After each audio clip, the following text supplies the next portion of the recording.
everyone. It looks like there's some really weird news coming around for the iPhone 15 once again, and it's not really bad news for the whole entire iPhone genre, meaning that if you're going to buy an iPhone 15, this specific news tidbit is not really a hardware issue, which I was really afraid of when I was first getting some reports of this stuff. So keep that in mind. If you're trying to go ahead and buy an iPhone 15, this is not a hardware issue update, but with the iPhone 15s, it looks like within China in particular that the iPhone 15s are not selling that well in that specific place. Now, we all know that there were some specific sale bans going around within China. I think if you aren't too familiar with that, apparently some iPhones were banned inside of China, and that was kind of a big conflicting thing that Apple had to kind of fight with, and I think they ended up actually I think they actually won that, to be honest. But essentially what ended up happening was these specific iPhones are just not selling that well according to some analysts.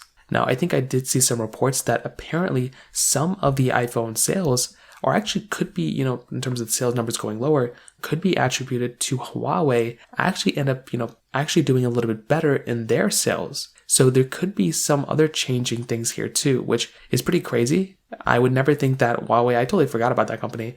Again, in the country I live in, they don't really sell those phones anymore. They got kind of banned. So now that iPhones are kind of banned in China, it looks like Huawei is really going to start picking up the pace and pretty much focusing in as much as they can to increasing their market share in China for Huawei. But with iPhones, it looks like it's shrinking now, which is probably not what Apple wanted to do. But Apple, I think, expected this. I think Apple actually expected something like this, because if you remember, what they've been kind of doing is that they've been kind of transitioning away from, their iPhone sales from, China and developing all their iPhones in China to now spreading it apart even into India. So I think what Apple's trying to do, as far as I can tell, is that they're trying to go through and pretty much make their sales, at least a majority of their sales from their iPhones, probably coming from India and different places like that outside of China, so they can go ahead and remove their dependence and their dependency within China in and of itself. So I'm going to be very curious to see what happens in the future, but I don't really think that's going to make a massive difference into what we expect from Apple. I think it's going to be more or less the same exact thing, but